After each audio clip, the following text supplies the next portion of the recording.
cómo vivían ellos. Creo que para arrancar esta charla lo más importante es preguntarnos qué era un vikingo. Un vikingo, cuando hablamos de un vikingo, hablamos de cualquier poblador de Escandinavia que realizaba lo que era el vikingaje, digamos, salir a vikinguear. Los vikingos básicamente eran un pueblo de granjeros. Ahora les vamos a mostrar un poco, bueno, problemas técnicos. Ellos cómo vivían, primero que nada, ¿no? Uno se imagina, dada la fama que se le da a los vikingos, que eran un pueblo bárbaro, que no tenía reglas ni básicamente se regían por nada más que la violencia, y realmente no era así. La primera lámina que les voy a mostrar aquí, les voy a mostrar un poquito los asentamientos en los que ellos vivían. En la izquierda de la pantalla podemos ver un asentamiento clásico, es una representación de un asentamiento clásico vikingo. Como ven, fuera de sus casas tenían espacios libres donde ellos podían realizar sus actividades, como podía ser un taller de cualquier tipo, crianza de animales, almacenamiento de alimentos, etc. Del lado derecho de la pantalla podemos ver una representación de lo que fue la ciudad de Birka en Suecia. Era una ciudad completamente comercial. Como ven, la distancia entre casas es completamente distinta. Esto ya era un pueblo de intercambio, acá un puerto, digamos, y donde se adaptaba básicamente más bien todo lo que era comercial. Era una ciudad amurallada, en diferencia de las aldeas agrícolas. Las ciudades comerciales generalmente eran amuralladas y tenían una guarnición de soldados que la defendían ante cualquier eventualidad, intento de saqueo o una especie de estructura y organización social. Ahora en la próxima lámina les voy a mostrar un poquito lo que era la estructura de la sociedad en sí, cómo se manejaban en su jerarquía. En la cabeza de la jerarquía teníamos a los Jans. Los Jans eran los líderes, eran los terratenientes, los que disponían de las riquezas y manejaban las riquezas del pueblo y decidían, junto con los Carls, que eran los hombres libres, hombres y mujeres libres, tomaban las decisiones de lo que iban a hacer con la aldea, las excursiones que iban a hacer, los saqueos que iban a hacer. Tenían una planeación. Todo esto se realizaba en las asambleas, las Alfin, que eran asambleas que se hacían con los hombres libres, que todos tenían su decisión en un coto democrático, se puede decir, donde se tomaban todo ese tipo de decisiones.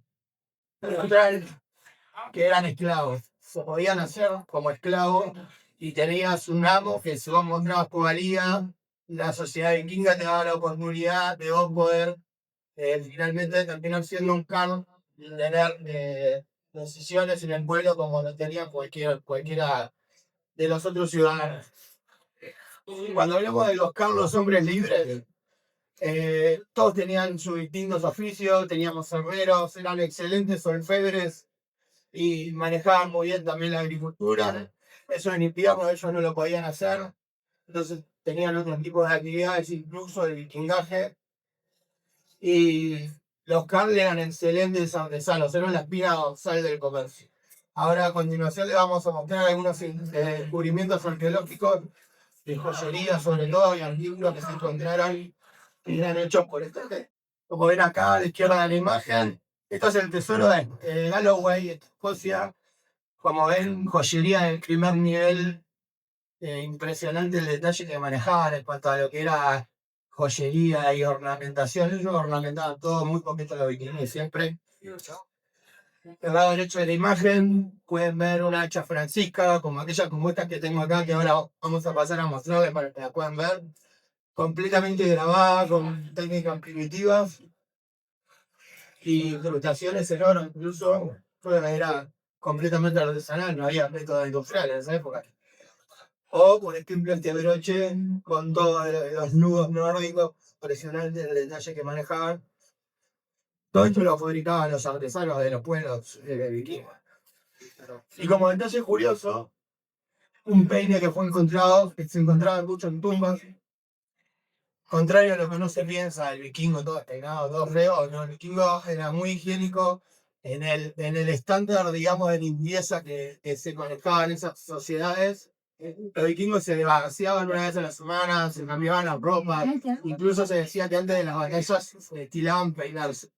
Por eso se han encontrado muchos peines de ese estilo. Se iban a vikingear, quien quedaba en el pueblo, ¿no? Quién manejaba las cosas, bueno, las mujeres lo hacían. El rol femenino era súper importante en población. Acá la próxima lámina les muestro un poquito. Del lado izquierdo de la imagen vendría a ser el atuendo típico de una aldeana, no de la nobleza, sino una mujer libre, muy importante como administradora de las haciendas cuando se iba el hombre de la casa, digamos, el vikingo. La mujer era la que manejaba toda la economía, cómo se gestionaban las granjas y la cultura también, y cuidaba de los niños, les transmitían las habilidades, la cultura, la parte histórica, digamos, y de la religión también. Usualmente usaban acá la cintura. Esto sería la vestimenta de la nobleza, digamos, que aquello sería más bien una como, usaban en la cintura un manojo de llaves que abría las arcadas de todos los valores que tenían en la granja cuando los maridos se iban. Hay casos de mujeres vikingas, guerreras, para después a continuación les voy a mostrar, pero tenían un rol muy importante en la cultura vikinga, al contrario de lo que uno se piensa de que los vikingos eran machistas, un poquito así, pero ellas tenían un rol muy importante. Un rol muy claro, una jerarquía muy clara, y había que tener mucho valor para ir a valor, por supuesto. Y ese valor no venía desde el miedo, sino venía desde que ellos tenían una fuerte convicción espiritual de que después de la muerte iba a haber algo más, ¿no? La creencia del Valhalla. Ellos creían firmemente que después de morir, si morías en batalla, la mitad de los que morían en batalla podían ser elegidos por Valkyrias, que eran una especie de diosas aladas, que los llevaban en el más allá del salón de Odín a poder lindar con sus compañeros caídos y estar a disposición para luchar en el Ragnarok, en el fin del mundo. Eso los hacía imparables, básicamente ellos anhelaban la muerte y anulaban morir peleando. De hecho, a una de las cosas que ellos sí le tenían miedo era lo que le llamaban la muerte de paja. La muerte de paja era morir de viejo o morir enfermo en una cama. Era algo un poco deshonroso para ellos y decían que podían ir al reino de la diosa Hela, que era en la iglesia católica, digamos, una especie de inframundo o un limbo donde no tenían la gloria que ellos querían, morir querían. Eso les daban al armamento, a las riquezas y al poder que tenían. Eso también lo demostraban en la muerte. Como les decía, tenían una fuerte convicción que los llevaba a regirse por las 9 nobles virtudes de los vikingos. Según la estrella de Odín, todo buen vikingo tenía que disponer de estas 9 nobles virtudes para poder ser un buen vikingo y poder ir al Valhalla al morir luchando. Con todo esto, sabemos que no eran tanto como decían, tenían, aparte de una jerarquía y de una organización como ciudadanos, un código de conducta. Con esto un poco desmentimos lo que se dice o lo que vemos en Hollywood, que eran solamente grupos que iban y saqueaban. No, ellos tenían unos roles muy definidos. La muerte de un vikingo y cómo era enterrado era un claro nivel de estatus. Como podemos ver acá, la imagen de la izquierda, esto es en Vitor, Dinamarca, se pueden ver distintos túmulos funerarios, cada uno de estos es un entierro vikingo, donde en un principio estos podían llegar a ser tumbas de vikingos no nobles, sino un vikingo común que murió en batalla, se le hacía una tumba delimitada con piedras, se enterraba generalmente con sus riquezas, ahora la próxima lámina lo vamos a ver.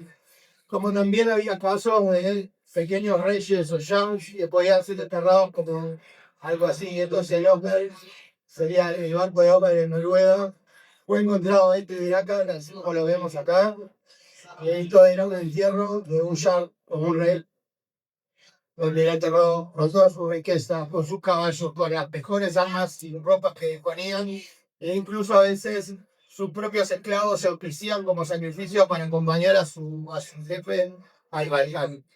Y tenían entierro de este tipo, este túmulo funerario gigante, ¿no? Por ejemplo. Ahora a continuación, en el inferior, se muestra un poco cómo hubiera sido el entierro. Esto sería un vikingo común, ¿no? De la nobleza, con todas sus armas, sus escudos, el hacha danesa en este caso, que era como el orgullo de todo vikingo. En la imagen de la izquierda allá, estamos viendo una imagen de radar LiDAR. Es un radar de penetración que te muestra los movimientos en la tierra y si hay entierro. Todos estos puntos que vemos acá son todos túmulos funerarios. Esto es en la ciudad de Birka, donde mostramos la lámina anterior, que era una ciudad comercial. Toda esta línea que se ve aquí es una muralla. Esto era una ciudad fortificada y donde, como vemos, también se le rendía mucha penitencia a la muerte y estaban todos esos túmulos ahí.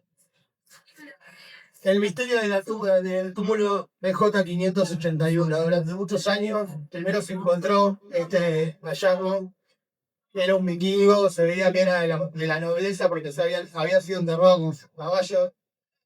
Esto sería como una ilustración de cómo había estado enterrado él con sus pertenencias, también la espada, flechas, hachas, su lanza, escudos, y así fue encontrado. Irónicamente, con el avance de la genética, del ADN y la investigación de los huesos, sobre todo los huesos ilíacos, los huesos de la cadera, pudieron descubrir que estaba en un vikingo, que estaba en una vikinga. Y hubo un revuelo muy importante, se decía creo, de hacer, bueno, esto demuestra que había mujeres vikingas, guerreras, y que también, o sea, no solo cumplían roles de administración, sino que también había guerreras vikingas, obviamente que tenían que tener ciertas características de complexión física, seguramente eran mujeres blandas, que sabían luchar, pero sí, sí, a mí que es la parte del armamento vikingo. Y acá tenemos un poquito lo que era el armamento convencional, en este caso de un guardia varego. Los guardias varigos eran una rama de los distintos tipos de vikingos que yo les voy a explicar ahora a continuación. Generalmente usaban armaduras de cota de malla, que vendría a ser algo así, de tipo de armadura, de anillo, por debajo de la armadura. Y para que entendamos el costo y el valor que tenían las armas para darles, por ejemplo, una cota de malla de este estilo podía llegar a salir 7 meses de sueldo. Un vikingo promedio como el que vemos en la película no tenía acceso jamás a una armadura así. Generalmente eran pieles de animales, pero los guardias varetas tenían la particularidad que estaban bizantinos, donde había mucha plata y eran los guardias. Acá podemos ver una evolución de las distintas hachas vikingas por el correr de esas épocas. En esta era ya estamos en la era varega, básicamente. El 1200, esto fue la parte final de de la era vikinga. Ahora a continuación, bueno, mi compañero ya estuvo mostrando un poquito, vamos a hablar de las armas. La lanza que tenemos por ahí era el arma más asequible de vikinga. Podía ser hecha con un palo, simplemente quemaban la punta para endurecerlo. Era como un arma bastante primitiva. O si no, como en ese caso, una lanza de infantería. Contrario a lo que uno se puede imaginar que esto en batalla la duraba, las lanzas no se lanzaban en batalla. Las podías lanzar si ibas a cazar, por ejemplo, un animal y la podías recuperar. Pero en batalla eran un arma que se usaba para mantener distancia, formaciones de muros escudos, generalmente se ponían un compañero al lado del otro, la primera fila defendía, la segunda fila con lanza iba pinchando y manteniendo la distancia. Eso costaba poco menos de un mes de sueldo, era un arma que la podía tener casi cualquier vikingo. Y bueno, parte fundamental del arsenal. Después tenemos las hachas psíquicas. Estas que vemos acá, compañeros, se las va a pasar. Estas son las que ven en las películas que salen volando y las tiran como si fueran gratis. Bueno, no le veo. Esto era un arma completamente fundamental del arsenal vikingo porque era el diario vivir. Con eso ellos podían sobrevivir, montar sus asentamientos, cortar madera, usar para todos los vikingos. Obviamente se podían avanzar, sí, claro, se podían avanzar. Pero se podían lanzar en un contexto que vos no la perdieran. Que ibas a cazar, y si eras hábil y veías un animal al alcance, la lanzabas, matabas el animal. Pero en batalla, si vos la tirabas, te quedabas haciendo con el resto de los seres. No se servía. Eso valía en cara, valía un medio sueldo así. Entonces no se tiraba, sino así. Se puede tirar, se puede apretar, si es fácil, no es fácil. Yo la creo y no sé tirar hacha, pero es muy difícil, sí. Aclarame lo de un mes de sueldo, porque es suena Un mes de sueldo de la actualidad. Te pones a pensar, está. sí, te pones a pensar lo que es el sueldo mínimo, ponele 35.000 pesos, una cosa así. Sería un mes de sueldo de un vikingo, ¿no? No es muy fan lo que se cobraba por mes a lo que se cobra por mes hoy en día. En cuanto a dinero, no es que cobraban, sino que era el costo de vida. Ellos lo contaban en ganado. Generalmente era una vaca. El punto de referencia era una vaca. Una vaca te salía lo que vos te costaba elaborar todo el té para comprarte una vaca. Ponele que una lanza o una hacha francisca te salía una vaca. Una espada, por darles un ejemplo, bueno, eso me estoy adelantando. Vamos. Bueno, esa era una herramienta de trabajo. Se llama hacha barbuda o barbada por esta curva que tiene acá. Esta curva estaba diseñada para enganchar los escudos en batalla. Aparte de que este filo y esta forma del filo que tiene acá como con punta de flecha, era una pieza de metal mucho más dura que se utilizaba con el fin de poder partir escudos o cascos o armaduras de placas. Era un arma que, si ven, es como más fino el filo, era más bien esto sirve ya para batalla, no tanto para trabajo. Ellos lo utilizaban cuando iban a pelear disco y un escudo. Mostrarles si querés. Esta es la que vamos a rifar hoy de noche, ya les digo de paso para que la vean en persona, con el logo del varón de Magua. Fundamental el cuchillo Sas, o Long Sas, es el más grande, el más corto. Este generalmente iba colgado en la cintura del vikingo, también una pieza del diario vivir, para comer, etc. Y en combate, en caso de las dos armas principales, poder luchar cuerpo a cuerpo, corto mango, de las piezas, una pantalla de vivir. El armamento vikingo también usaban arcos, perdón. También usaban arcos y el escudo, bueno, no se lleva mostrarte, colgado con cuero por fuera para disimular la espada.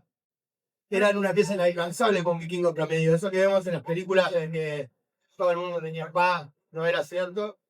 Una espada que valía el equivalente a 7 vacas, señor.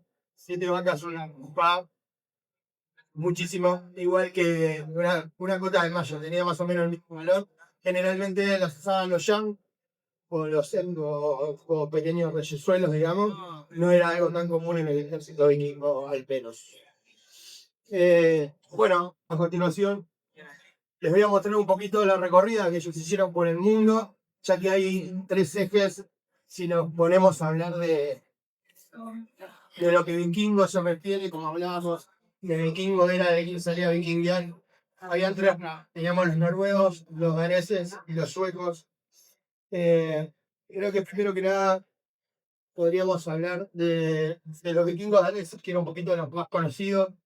Iron Fist, iban en el huesado. Algunos de ellos eran reales y otros no.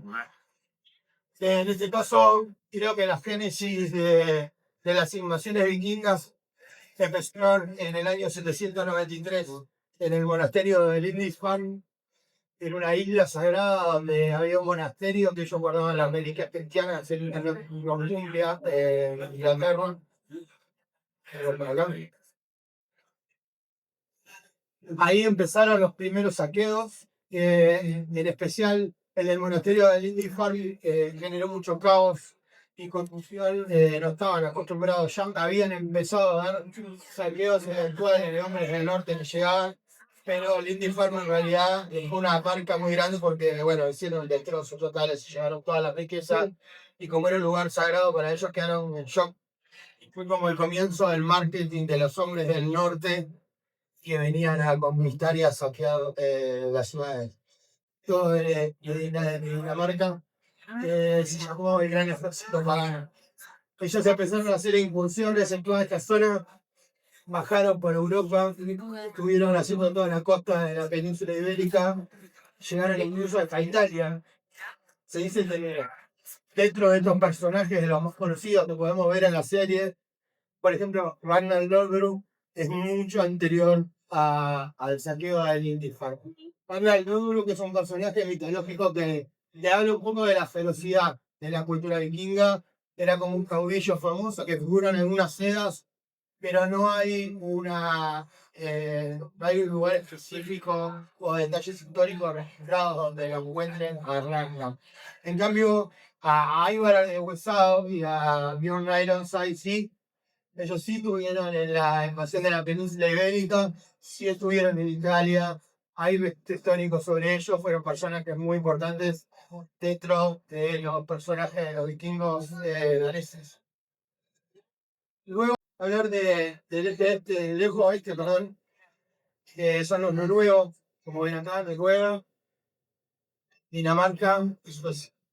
Los noruegos eran un grupo de aldeas y de jarls que estaban en constante conflicto entre ellos por las luchas de poder, sobre todo, y espacio de Noruega, a ver quién tenía el reino más grande, hasta que en el año 872, más o menos, el rey Harald Feinherr pudo unificar todos esos pueblos vikingos, junto con los vikingos de Dinamarca, lograron el gran ejército pagar, y como les decía anteriormente, también conquistaron mucho Francia, crearon ciudades como Normandía en Francia y como Dublín, y fueron, debido a esta unificación del rey Harald Feinherr, que impuso mucho su voluntad mediante impuestos, mediante persecución, muchas familias decidieron desertar de Noruega y fueron los primeros que se animaron a cruzar hacia Islandia. En ese caso hablamos del famoso Eric el Rojo, supongo que algunos le deben haber escuchado a Eric el Rojo. Eric el Rojo cruzó en el 950 a Islandia, fundó las primeras colonias en Islandia. Luego tuvo un conflicto donde fue exiliado por asesinar a una persona y continuó hacia Groenlandia, que eso lo vamos a ver en la próxima lámina. Acá tenemos la primera ruta que tomaron los noruegos a Islandia y después usaron Islandia como trampolín para llegar a Groenlandia. Acá hay un hecho un poquito curioso. Cuando Eric el Rojo llegó a Groenlandia era un lugar inhóspito, lleno de montaña, frío, horrible. Y un poquito comentar de marketing y que otros pueblos, otros aldeanos vikingos quisieran llegar a Groenlandia, le llamó Greenland. Y Greenland en inglés es tierra verde. Que era todo lo contrario, lo que era realmente Islandia era horrible. Entonces, bueno, le dijo que había encontrado Greenland, un lugar verde, hermoso, para cultivar, para sentarse. Bueno, mucha gente terminó yendo a Groenlandia engañada. Y luego que estaban ahí ya no había vuelta atrás, entonces se formaron las primeras colonias en Groenlandia. Y bueno, y por último, de la rama de los noruegos, vamos a hablar de Leif Erikson, que sería el primer europeo o escandinavo que tocó las costas de América. 500 años antes que Cristóbal Colón, Leif Erikson llegó acá, a lo que hoy en día es Terranova, en Canadá, y se ha comprobado, se encontraron aldeas, sitios de aldeas. Tuvieron poco tiempo ahí porque tuvieron conflicto con los nativos y se tuvieron que ir, pero las primeras colonias las creó Erikson. Los suecos. Los suecos, como ven, estaban hacia este lado. Y en vez de dedicarse a saquear y colonizar como hicieron los noruegos y los daneses, ellos se dedicaron más al mercado y a cosechar básicamente esclavos. Y dado que sus dracas les podían permitir viajar por ríos, porque eran barcos que estaban diseñados, tenían bajo calado, entonces se podían meter río adentro, aprovecharon los ríos del este de Europa, como ven acá, y formaron lo que se llama la ruta variega.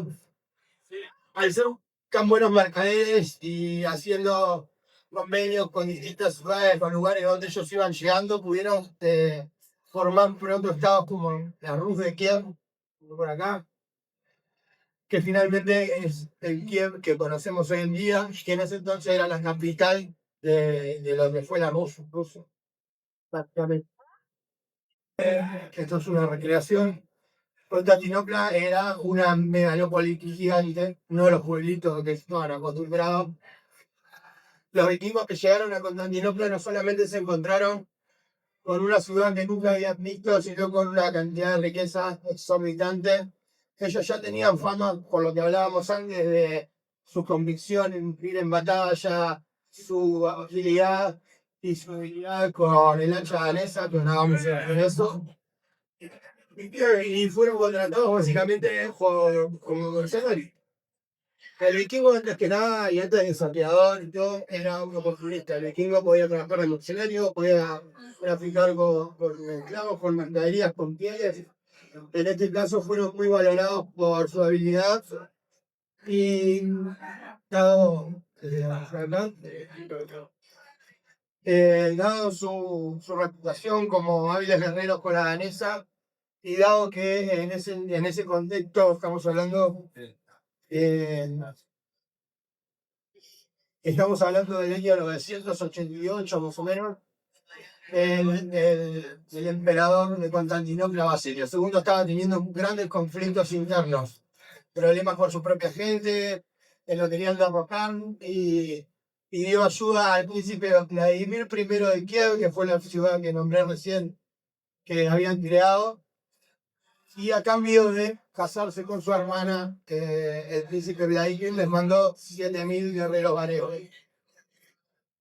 Como es la armadura que uso habitualmente, trato de que sea una réplica lo más exacta de lo que fue una armadura varega real.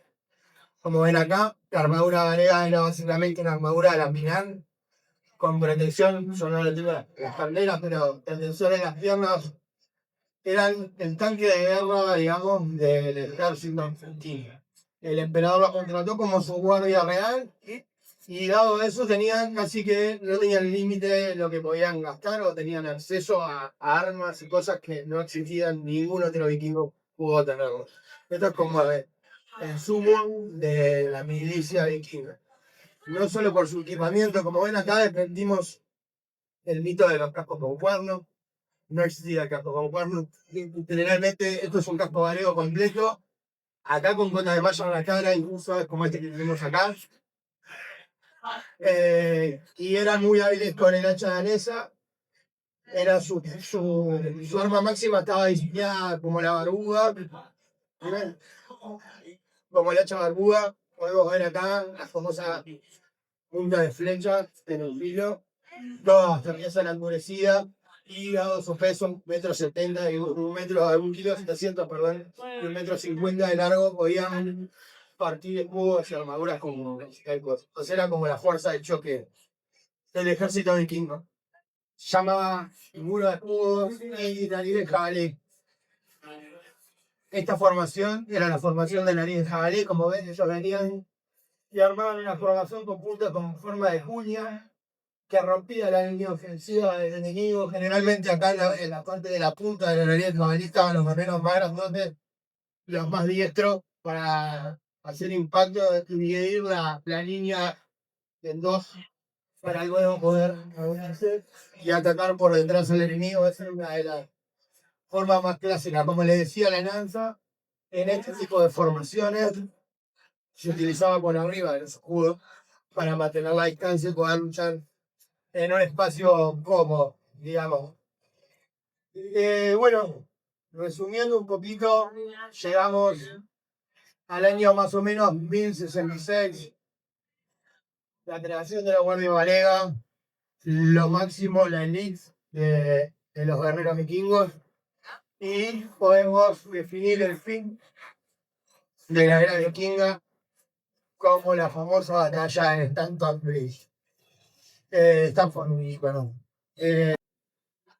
Cuenta la historia, varias sedas, hay como un registro histórico específico, que se dice que un guerrero vikingo varego, teóricamente, con una chita de estas y una armadura completa, detuvo parte del ejército inglés en una batalla que fue muy importante porque uno de los vikingos daneses más conocidos, Harald Hardrada, había sido un varego que había estado 10 años luchando.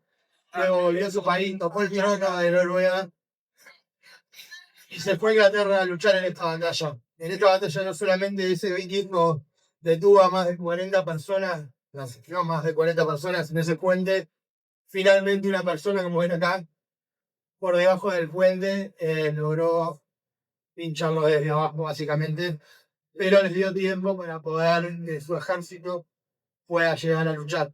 En esa batalla también murió Harald Hardrada con un flechazo en el cuello, que fue un personaje, uno de los últimos reyes nórdicos. Y bueno, esto sería como el final de la era vikinga. Eh, Como vimos, no solamente tenían su ejército, tenían sus especialidades, sus armas y sus barcos, tenían esa convicción de morir en batalla. Entonces nos podemos preguntar qué los mató, qué pasó con los vikingos, por qué desaparecieron. La respuesta a esa pregunta es que nada, nada los mató. Los vikingos fueron estableciéndose en los lugares con el correr del tiempo, fueron encontrando oportunidades beneficiosas para ellos. Muchas veces les daban tierras y los convertían en duques, terratenientes. Se casaban y se cristianizaban para poder tener un guerrero. Muchas veces también oportunidades se convertían en mercaderes. Entonces podemos concluir que sangre su genética se fue mezclando con los pueblos que colonizaban y finalmente los cambios de cultura, al tener que salir del paganismo para meterse en la sociedad, fue lo que los venció. Hay un pequeño simbolismo de que en realidad fue la cultura y la Iglesia Católica que los venció, no su falta de poder. Bueno, nada, espero que este recorrido un poquito por la historia les haya gustado, hayan aprendido alguna cosita nueva. Y muchas gracias a todos por estar.